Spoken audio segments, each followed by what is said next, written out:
제가 시간이 지나도 잊어버릴 수 없는, 아마도 평생에 잊어버릴 수 없는 한 사건이 있습니다. 부목사로 섬기고 있을 때의 일인데, 새가족 교육이 끝난 후에 여집사님 한 분이 저에게 다가오시더니 근심 어린 얼굴로, 목사님, 제가 경주에서 대전으로 이사를 왔고 교회를 그렇게 옮겼습니다. 그런데 이전에 섬겼던 교회 목사님이 우리 교회를 떠나면 저주를 받는다 하시던데 사실인가요? 여러분, 진리입니까? 미신입니까? 하나님께 너무 큰 죄를 지은 사람은 회개를 하고 용서를 받아도 하나님이 그 사람을 크게 쓰실 수가 없다. 혹은 은혜를 받은 사람은 치매에 걸리지 않는다. 제가 이 말씀을 통해서 어릴 적에 들었고 한동안 제 마음을 적지 않게 묻고 있던 말씀이었습니다. 진리입니까? 미신입니까? 네, 정답 공개 안 해도 아시겠죠?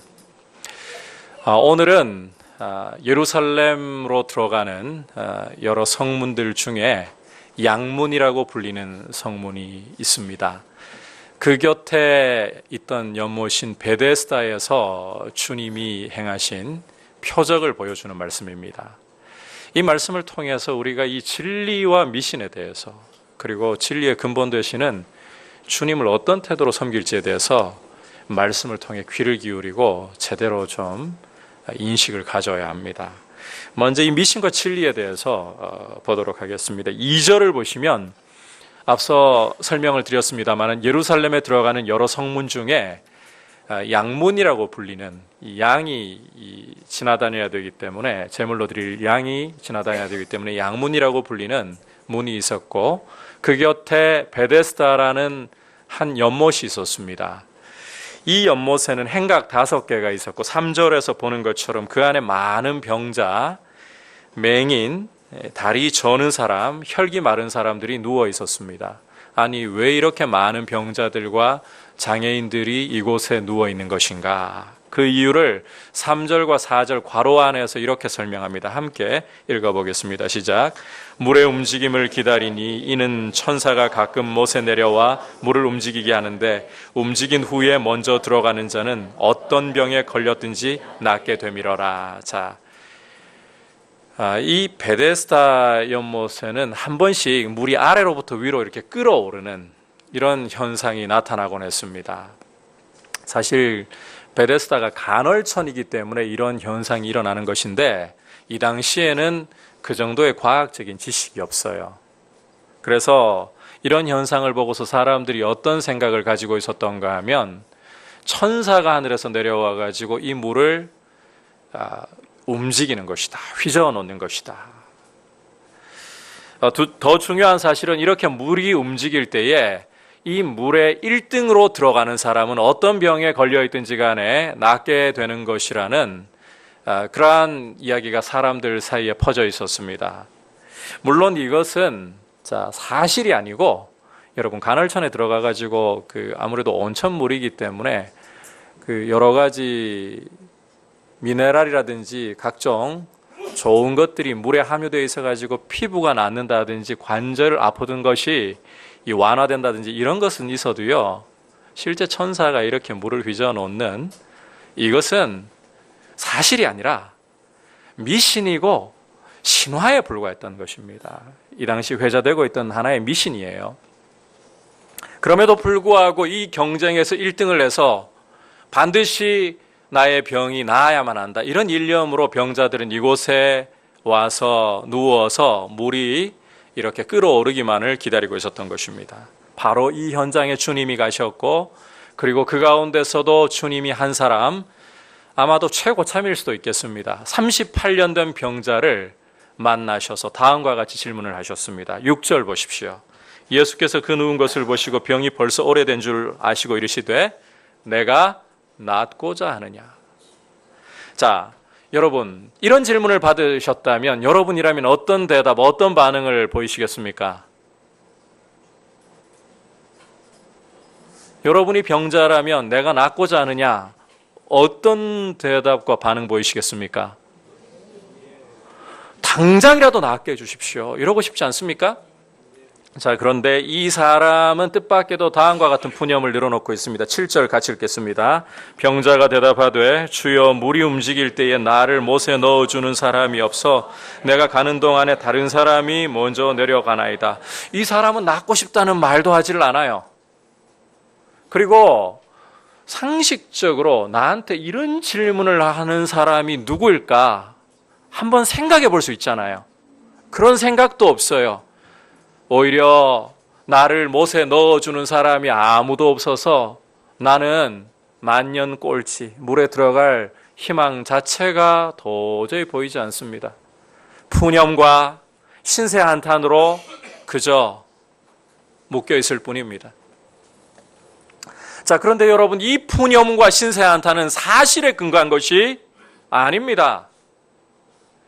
앞서 이 베데스다 사람들 사이에 회자되고 있는 이야기는 물이 진동할 때에, 물이 움직일 때에 가장 먼저 물에 들어가는 사람은 어떤 병에 걸려있든지 낫는다. 이것은 하나의 회자되고 있는 미신일 뿐이라고 말씀을 드렸습니다. 따라서 이 한탄과 이 푸념 역시 미신에 사로잡힌 것이라는 말이에요. 하지만 이것은 이 사람의 문제만이 아니었습니다. 베데스다에 모여있는 병자들 전체가 아예 집단적으로 이 미신에 붙잡혀 있습니다. 원래 동병상련이라고 그 병에 걸려있거나 병을 알아보았던 분들이 그 다른 사람, 병에 걸린 사람들 이해하고 동정하기가 쉽지 않습니까? 그런데 사실 이렇게 서로 이 공감대가 형성되는 사람들끼리는 위로해주고 어깨를 토닥여주고 이러면서 가야 되잖아요. 그런데 이 베데스다에 모여있는 사람들은 서로 경쟁자로 여기고 눈치를 보는 상황이에요. 참고로 이 베데스다의 이름 뜻은 은혜의 집, 자비의 집이라는 뜻입니다. 하지만 아이러니하게도 이 자비의 집에 자비를 찾아볼 수가 없어요. 내가 저 사람을 이기지 않으면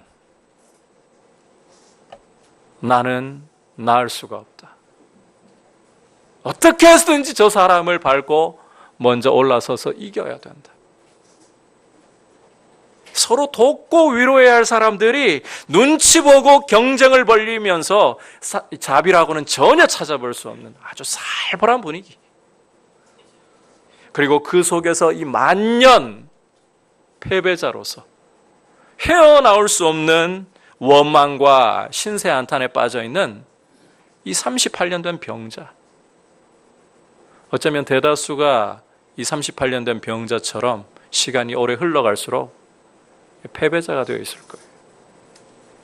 이것은 결국 미신과 신화에 붙잡혀 있는 결과물입니다. 하지만 이것은 비단 과거 베데스다에서만의 일은 아닌 것 같습니다. 교회 안에도 이런 미신과 신화가 우리도 모르는 사이에 들어와서 우리를 사로잡고 우리를 올가매고 있는 경우들이 참 많습니다. 앞서 여러분께서 웃으시면서 쉽게 미신이라고 대답을 하셨죠. 이런 것 외에도 우리도 모르는 사이에 얽매여 있는 미신들 좀 교회 안에서 찾아볼 필요가 있어요. 한 두어 가지만 좀 말씀을 드리고 싶어요. 중요한 부분이기 때문에. 여러분, 하나님의 음성을 듣는 것은 특별한 소수 그리스도인들만의 특권이다. 이게 미신일까요? 아니면 진리일까요? 미신이라는 건 믿으십니까? 그런데 의외로 진리처럼 자신도 모르는 사이 여기 묶여있는 경우들이 참 많아요. 요한복음 10장 27절을 보시면 예수님은 내 양은 내 음성을 들으며, 여기에 다른 수식어가 없습니다. 내 양은 주님의 양이라면 주님의 음성을 다 들을 수가 있어요. 왜냐하면 성령께서 그 안에 오셔서 죄로 인하여 멀었던 눈을 밝혀주셨기 때문에, 뜨게 해주셨기 때문에, 죄로 인해서 귀머거리였던 우리의 귀를 열어주셨기 때문에. 그런데 교회 안에는 우리 자신도 모르는 사이에 하나님의 음성을 듣는 이것은 특별한 은혜를 경험한 소수만의 특권이라는 생각이 자리를 잡고 있어요.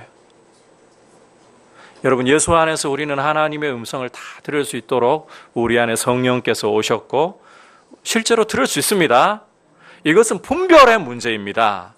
주님의 음성을 듣는 것은 성도라면 못 듣는 문제가 아니에요. 분별의 문제이지 듣고 못 듣고의 문제가 아니에요. 하지만 우리가 너무나도 자주 그런 원망을 주님께 드릴 때가 있어요. 저 사람은 주님의 음성을 잘 듣는데 주님, 저 사람에게는 너무 분명하게 말씀하시는데 나에게는 말씀을 하지 않으셔. 나는 아무리 귀를 기울여 들으려고 해도 주님의 음성을 들을 수 없어. 우리가 진리를 통해서, 말씀을 통해서 바로 깨닫지 않으면 미신과 신화에 붙잡혀 버립니다. 그 결과는 이제 영적인 우월주의로 가든지 아니면 열등감으로 빠져버리는 이런 결과를 초래한다는 거예요. 여러분, 한 가지만 더 예를 들어볼까요? 성령 충만에 대해서 한번 여쭤보고 싶어요. 성령 충만이 교회 안에 소수의 특권입니까? 모든 그리스도인에게 주신 명령입니까? 에베소서 5장 18절을 보시면 사도 바울은 술 취하지 말라, 이는 방탕한 것이니 오직 성령의 충만을 받으라. 이것은 모든 그리스도인에게 주신 명령입니다. 그리고 단회적이고 특별한 체험으로 말씀하신 게 아니라 헬라어 원문의 쓰인 표현을 보면 지속적이고 생활 속에서 경험할 수 있는 체험을 말씀하고 있는 거예요. 그런데 우리도 모르는 사이에 성령 충만함과 나하고는 거리가 멀다라고 아예 선을 긋고 신앙생활을 하는 경우가 적지 않은 것 같아요. 은혜를 받은 특별한 기도 생활을 열심히 하는 특별한 소수 그리스도인만이 성령 충만을 받을 수 있다. 나하고 성령 충만은 거리가 먼 것 같아. 여러분, 이건 미신이에요. 우리가 회개하고 주님의 말씀 앞에 예라고 순종할 때에 주님은 성령의 충만함을 반드시 주시는 줄 믿습니다. 이것은 그릇의 문제가 아닙니다. 여러분, 예수를 믿는 순간에 그릇의 크기에는 차이가 있어요. 믿음이 장성한 사람의 그릇과 예수를 믿어 거듭난 어린 그리스도인과 이 그릇의 분량 크기에는 차이가 있어요. 분량의 차이이지 성령의 충만함은요, 이 그릇에 흘러넘치도록 충만하게 채워지는 것을 말하는 거거든요. 그래서 분량의 차이는 나도 성령의 충만함은 모든 그리스도인이 죄를 주님 앞에 진실하게 회개하고 말씀 앞에 예라고 순종하며 자신을 드리는 순간부터 이루어지는 일입니다. 하나님은 신실하십니다. 그런데 성령 충만은 소수의 그리스도인들만, 특별한 자격과 믿음이 좋은 소수의 그리스도인들. 성경 어디에 그런 말씀이 있나요? 여러분, 성령 충만은 문자 그대로 모든 그리스도인에게 주신 명령이고, 말씀대로 회개하고 주님 말씀 앞에 예라고 순종할 때에 주님이 주십니다. 성령 충만하시기를 바랍니다. 그런데 미신에 가로막혀 있어요. 교회는 미신과 신화가 아니라 진리에 붙잡혀야 합니다. 진리에 붙잡히지 않으면 그 순간부터 이 미신이 파고 들어오기 시작하는 거예요. 그리고 진리인 양, 이게 정체가 확실하면 우리가 속지는 않는데 반쯤 섞여 있어요. 참 모호하게 진리인 양 이 둔갑을 해가지고 우리 안에 파고들어서 우리의 발목을 잡고 영적으로 성장해야 되는데 자라나기를 포기하게 만들어버려요. 참 무서운 거예요. 좌절감 속에 포기를 해요. 반대로 우월감 속에 자라지도 않았는데 자란 것처럼 착각하게 만들어서 자라기를 멈추게 하고 있어요. 교회가 이와 같은 이 미신과 신화에 사로잡히게 되는 가장 큰 책임은 말씀을 가르치는 사람들에게 있습니다. 하나님의 말씀을 옳게 분별하고 성경대로 가르치지 않은 결과는 교회 안에 미신이 파고 들어와요. 신앙인 것 같은데, 말씀인 것 같은데 미신이에요. 참 이런 부분들을 우리 말씀을 가르치는 사람들이 책임감을 가지고 성경대로 가르치기 위해 힘을 써야 되고 제대로 가르쳐야 되는 겁니다. 제가 어릴 적에는 자란 동네에서 교회를 다니면서 신앙생활을 했었거든요. 한 번씩 아버지께서 그런 말씀하시는 걸 들었어요. 목사님들끼리 맨날 모여서 놀러 가신다. 시골 교회니까요. 어떤 경우는 그런 말씀하시더라고요. 목사님이 이런 이야기를 설교 시간에 하시더라. 토요일 저녁에 30분 만에 설교 준비 다 끝냈다고. 그리고 맨날 다른 목사님들하고 같이 놀러 다니시더라. 씁쓸한 이야기입니다. 연구를 하고 설교 준비를 힘써야죠. 한 주가 언제 이렇게 또 가버렸나 싶을 정도로 부담돼야죠.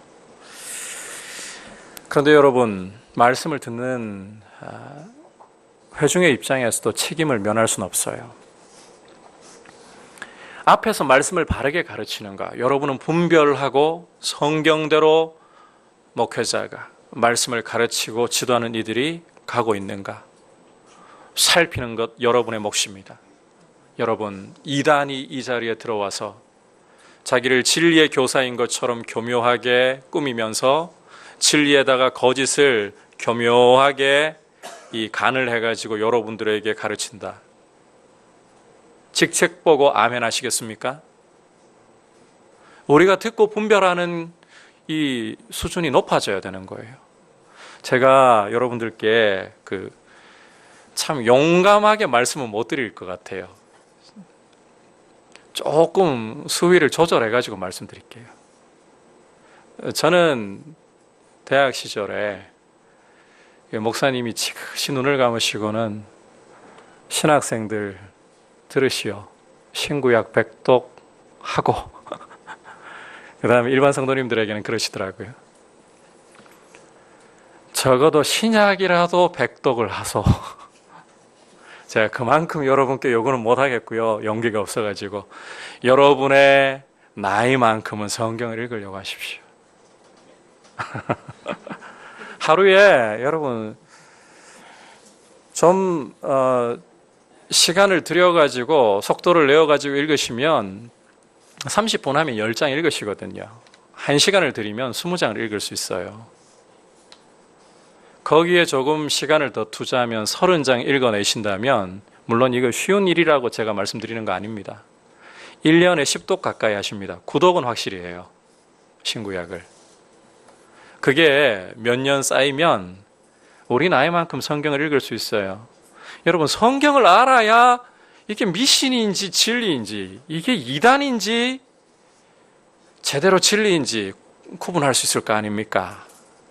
우리 한국교회가 지금 수준이 너무 낮아져 있어요. 과거에는 이 평양 대붕 이후에 보면 사경회가 우리 한국교회를 굉장히 강력하게, 그 후에 이게 사경회가요, 부흥회로 이상하게 틀어져 버렸어요. 부흥을 경험하고 난 후에 잘 가야 되는데 부흥의 시기에는 꼭 마귀가 강력하게 맞불을 놓거든요. 그래서 하나님의 말씀으로 견고하게 세워야 되는데 체험을 추구하다가, 체험이 잘못된 것 아니지만 지난 시간에 이야기했잖아요. 체험이 우리 믿음을 돋게 해야 되는데 오히려 체험을 추구하다가 잘못된 경우로 너무 많이 빠졌어요. 근데 우리 한국교회 원래 이 세워졌던 기반은 사경이에요. 하나님의 말씀을 배우기 위해서, 알기 위해서 쌀자루를 머리에 짊어지고 산을 몇 개씩을 넘어와 가지고 며칠을 지내면서 아침에, 그리고 아니 아침부터 아니죠. 새벽에, 아침에, 저녁에 말씀을 부지런히 듣는데 성경을 그때 특히 낮 시간에 많이 가르쳐요. 그리고는 그 중간 시간은 어떻게 하느냐, 흩어져 가지고 전도하는 거예요. 그렇게 우리 한국교회가 세워져 왔어요. 이런 저력을 다 잃어버렸어요. 우리가 성경을 너무 모릅니다. 앞에서 목회자가 이상한 이야기를 해도 분별할 능력이 없어요.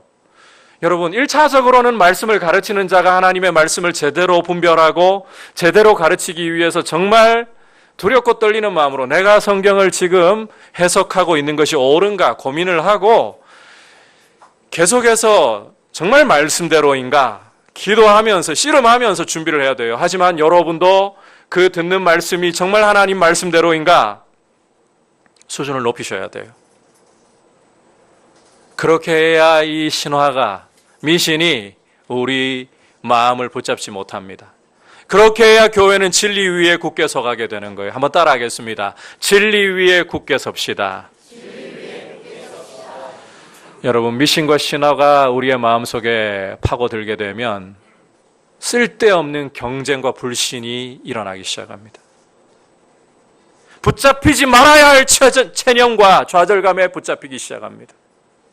교회가 영적인 잘못된 우월주의로 흘러가든지 열등감으로 흘러가든지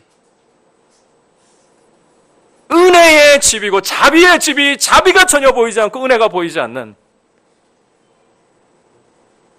그런 곳이 되고 마는 거예요. 진리 위에 굳게 서시길 축복합니다. 이제 두 번째로 진리의 근본 되시는 주님을 어떤 태도로 대할 것인가. 괄호 안에 보시면 주님을 제한하지 말라. 이 부분을 여러분 딱 새겨두시길 바랍니다. 우리 함께 8절 9절 읽어보겠습니다. 시작. 예수께서 이르시되 일어나 내 자리를 들고 걸어가라 하시니 그 사람이 곧 나아서 자리를 들고 걸어가니라. 자, 일반적으로 주님이 능력을 행하시고 권능을 베푸시는 과정을 보면 한 사람에게서 믿음을 끌어내시든지 그렇지 않으면 그 안에 있는 믿음을 보시고 능력을 베푸십니다. 복음서를 읽어보시면 거의 그런 과정들을 보시게 될 거예요. 하지만 이 베데스다 곁에 누워있던 38년 된 병자의 경우는 달라요.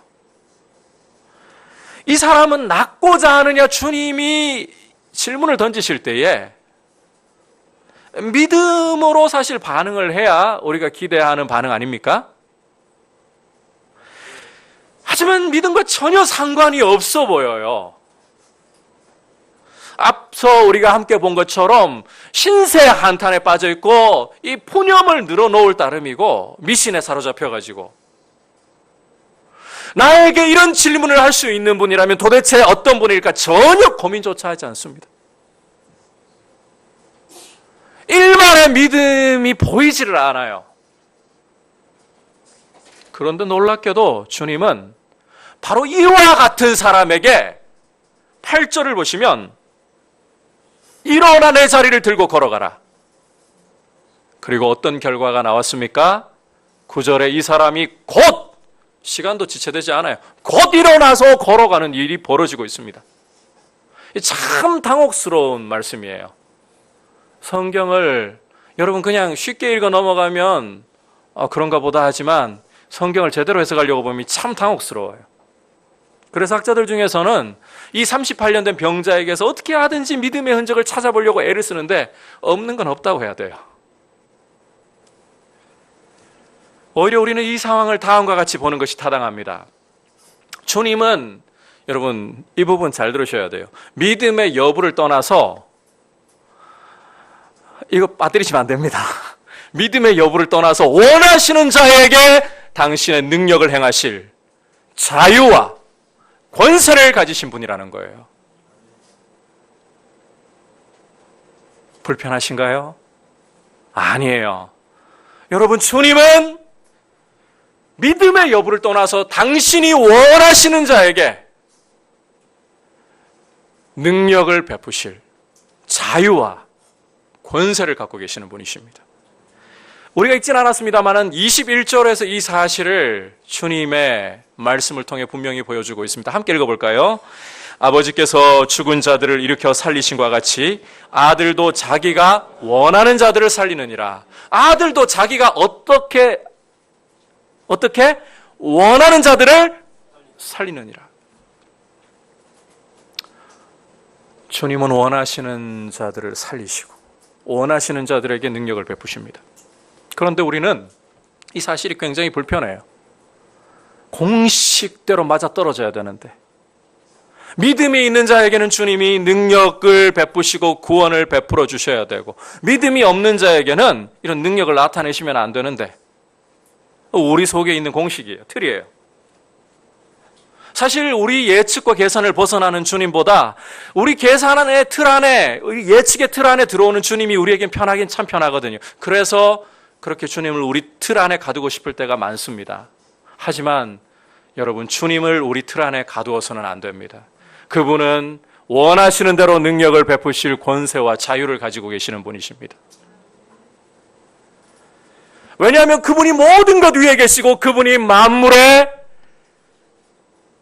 출발자이시고 만물의 주인이시기 때문에 그렇습니다. 주님이 우리의 공식에 들어오셔야 되는 게 아니라 우리가 주님의 틀 안에 들어가야 되는 거예요. 그분이 행하시면 선한 것이고 그분이 행하시면 진리입니다. 기준이 주님께 있어야지 우리에게 있으면 안 돼요. 믿음은 주님이 그러한 자유와 권세를 가지신 분이라는 사실 앞에서 우리의 주장을 내세우지 않고 겸손히 엎드려서 순복할 뿐입니다. 오히려 그런 자유와 권세를 가지신 큰 분이 하나님 아버지의 뜻에 복종하셔서 자기를 낮추시고 우리를 위해 십자가에 생명 주신 이 신비 앞에 황송하고 찬송과 경배를 드릴 뿐입니다. 참된 믿음은 그렇게 가야 되는 거예요.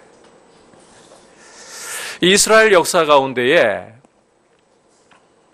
이스라엘이 하나님을 자기의 틀 안에 가두려고 하다가 낭패를 당한 경우들을 종종 볼 수가 있어요. 그 대표적인 한 사건이 사무엘상 4장에 기록이 되어 있는데 블레셋과의 전투입니다. 이스라엘은 에벤에셀에서 진을 치고 블레셋은 아벡에서 진을 쳐가지고 이 대치 상황 속에 이제 전투가 벌어졌습니다. 이 전투에서 최초 전투에서 이스라엘 장정 4,000명이 죽임을 당하고 쓰러졌어요. 싸움이 패한 거죠. 이때 이스라엘 장로들은 머리를 맞대기 시작했습니다. 왜 우리가 이런 패배를 당했나?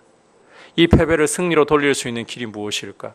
그리고는 어떤 결론을 내리는가 하면 우리 가운데 하나님의 언약궤를 가져오면 우리에게 하나님이 승리를 반드시 주실 것이다. 근데 여러분, 이것은 하나님을 이스라엘의 생각 안에, 틀 안에 가두는 행동입니다. 왜 그런가 하면 이 당시 근동 지역에 이스라엘 주변에 있던 민족들의 경우는 신과 관련된 물건이라든지 신상을 전장에 들고 가잖아요. 그러면 자동으로 그 섬기는 신이 따라온다. 신상이나 신과 관련된 물건을 가지고 가면 신이 자동으로 딸려오는 거예요. 싸움을 대신 싸워줘야 되는 거예요. 이스라엘이 이따위 사고에 묶여 있는 겁니다.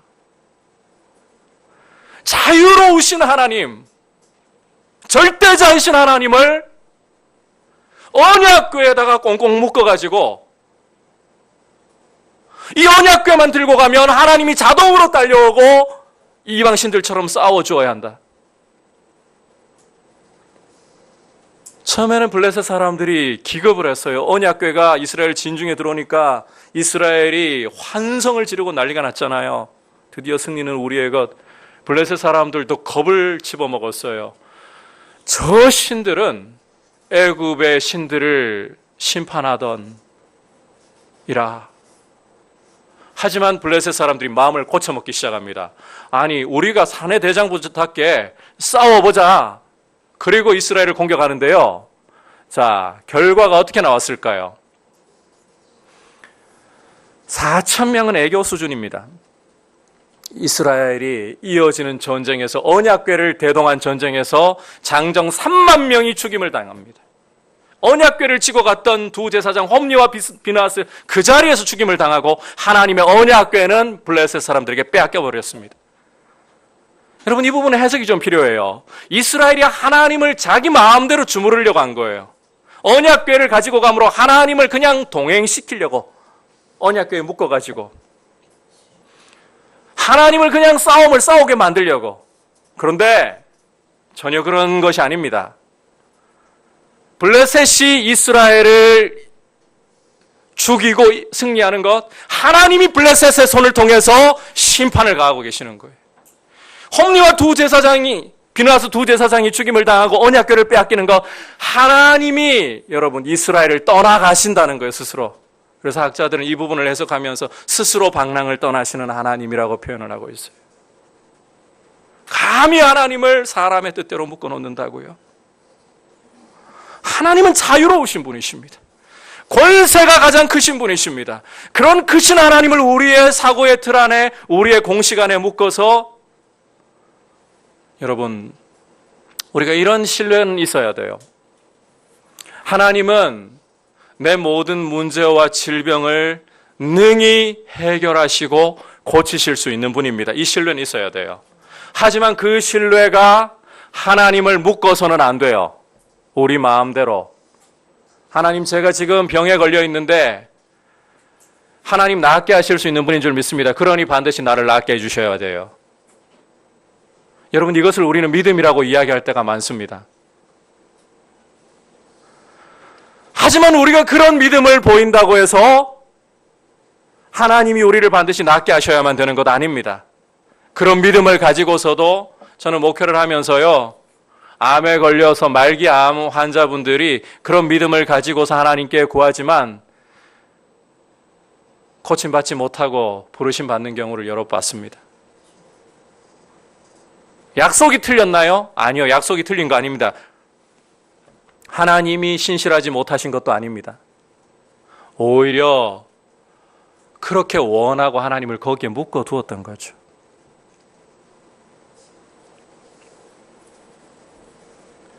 하나님이 우리가 원하는 대로 우리의 사업이 무너져 갈 때에 우리가 믿음의 사람이라고 해서 반드시 그 사업을 일으켜 주셔야만, 우리가 질병에 걸려서 고통받고 죽어갈 때에 하나님이 우리가 원하는 대로 질병을 고쳐주시고 문제를 해결해 주셔야만, 그런 법이 없어요. 성경은 그렇게 가르친 적이 없어요.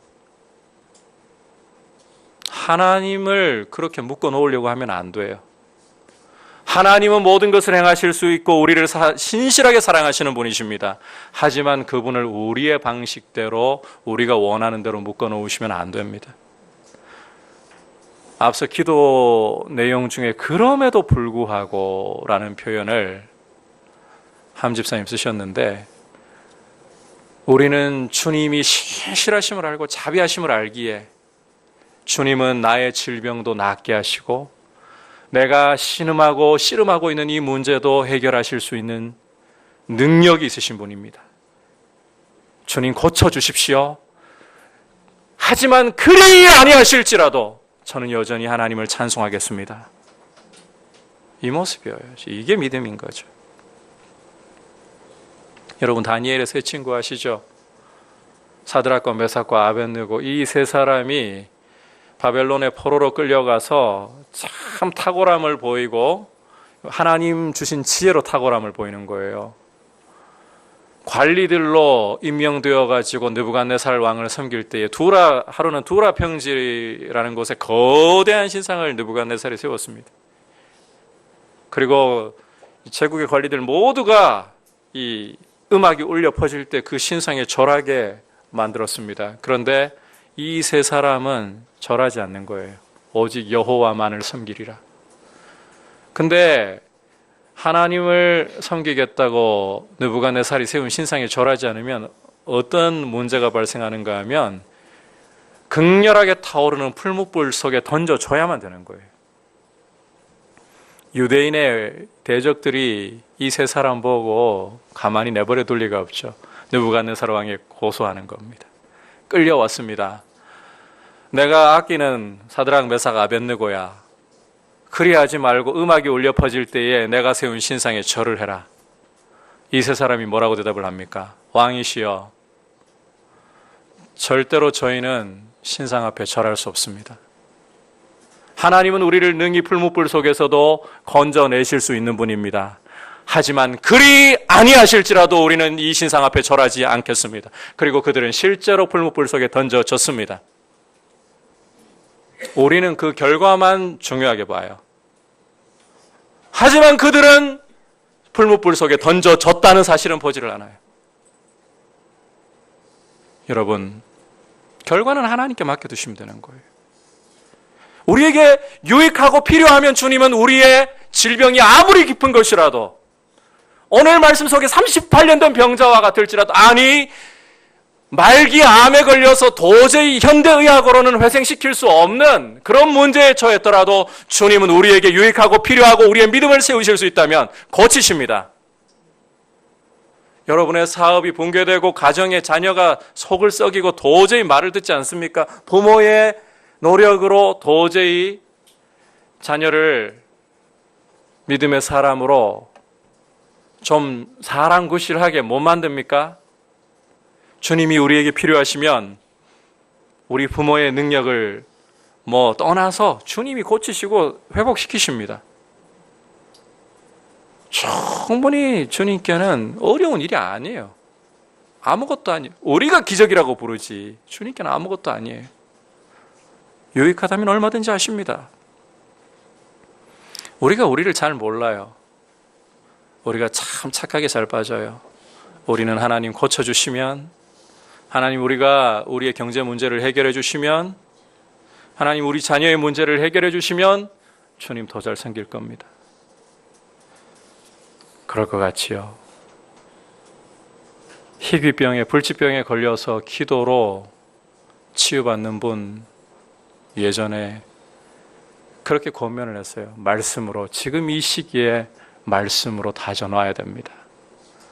낫고 난 후에 말씀 위에 안 서 있으니까요, 떠나더라고요. 낫고도 떠나더라고요. 여러분, 이 땅에서 우리가 살아가는 게 전부가 아닙니다. 우리에게는 지금 죽어도 낙원이 있고 장차 영광의 하나님의 나라가 우리의 기업입니다. 그 나라에서 영원히 우리가 하나님의 자녀로서 기쁨을 누리고 살아가는 거예요. 그래서 이 땅을 살아가는 동안에는 우리에게 고난이 오는 것이 하나님이 우리를 사랑하시는 증표가 아니라고, 날 사랑하시면 왜 이러시냐고 그러지 마십시오. 하나님을 시험하지 마십시오. 우리 자녀에게도 마찬가지잖아요. 여러분, 우리 자녀가 참 부모로서는 정말 잘 자라고 바르게 자라기를 원하잖아요. 근데 이 죄성이 있는 애들이 부모 마음을 알아요. 부모도 실수하는 판국에 애들이 그 부모의 마음을 다 이해하나요? 애들이 이해하려면 커가지고요, 결혼해가지고 자식을 키워보면서나 조금 이해가 돼요. 안 그렇습니까? 지금 길어진다고 불편하게 저를 쳐다보시려고 하십니까? 안 그렇습니까? 그렇더라고요. 저를 봐도 그래요. 제가 언제 좀 철이 들어가는가 보니까 한 40대가 되어가면서 부모님 마음 조금 더 이해하는 것 같아요. 사람 사이에도 마찬가지입니다. 우리 자식 이거 줘가지고는 얘 망친다. 부모로서 안 주잖아요. 하물며 우리 영혼의 아버지, 우리의 완전한 아버지께서 우리에게 주셔야 할 것과 때로는 왜 주시지 않지? 우리 편에서 하나님이 무심하게 느껴지지만 하나님 편에 보실 때 우리를 가장 잘 아시는 하나님, 우리를 지으시고 우리의 삶을 가장 잘 아시는 하나님, 시편 139편에서 보시듯이 내가 앉고 일어서고 내가 무슨 말을 하든지 내 마음의 생각과 내 입술의 말까지 다 아시는 하나님. 내가 새벽 날개를 치며 바다 끝에 가서 거해도 거기에도 함께 하시며, 내가 음부의 자리를 펼지라도 거기에도 계시며 나를 아시는 하나님. 하나님을 여러분 제한하려 하고 하나님을 우리 틀에 가두려고 하지 마십시오. 내가 믿음이 있기 때문에 안 믿는 사람들처럼 하나님 나를 대우하시면 안 됩니다. 당연히 안 대하시죠. 이미 믿음으로 예수 그리스도 안에서 자녀되게 하셨는데, 이미 복을 받았는데.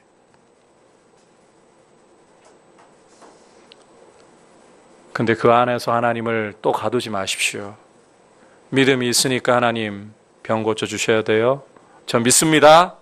그것은 믿음이 아닙니다. 그리 아니하실지라도 저는 여전히 하나님을 신뢰하고 사랑합니다. 이것이 믿음이죠. 주님을 제한하지 마시기를 바랍니다. 그는 자유로우신 분이십니다. 그리고 가장 완전하신 분이십니다. 그리고 가장 자비하신 분이십니다. 우리 자녀를 아시고 자녀에게 가장 좋은 것만을 주시는 분이십니다. 그 하나님을 신뢰하고 신실하시고 사랑이 풍성하신 그 성품을 신뢰하고, 여러분 우리가 그리 아니하실지라도 라고 할 수 있는 하나님의 자유로우심과 높으신 권세를 겸손히 인정하고, 독생자 끼지 않고 주신 그 은혜와 사랑을 보면 알잖아요. 우리를 위해 독생자를 내어주셨어요. 어려운 일을 만날 때도, 그래서 낙심이 밀려올 때도 다시 일어나십시오. 신뢰하십시오. 그분의 자유로우심 안에서, 그 자유로우심이 우리를 오히려 옳은 길로 인도하고 계심을 신실하게 신뢰하시기를 축복합니다.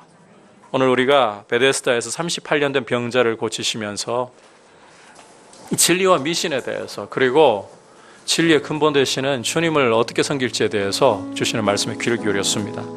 여러분, 미신이 아니라 진리 위에 굳게 서십시오. 하나님께서는 여러분이 말씀과 성령의 날개로 날아오르기를 정말 원하고 계십니다. 미신에 붙잡혀가지고 성도가 근거 없는 우월감에 빠져 있거나 아니면 영적으로 자라기를 포기해버린 채 체념하고 있는 거 원치 않으십니다. 여러분, 날아오르시기를 바랍니다. 여러분, 말씀 앞에 성령의 능력으로 날아오르실 수 있습니다. 성경을 읽으십시오.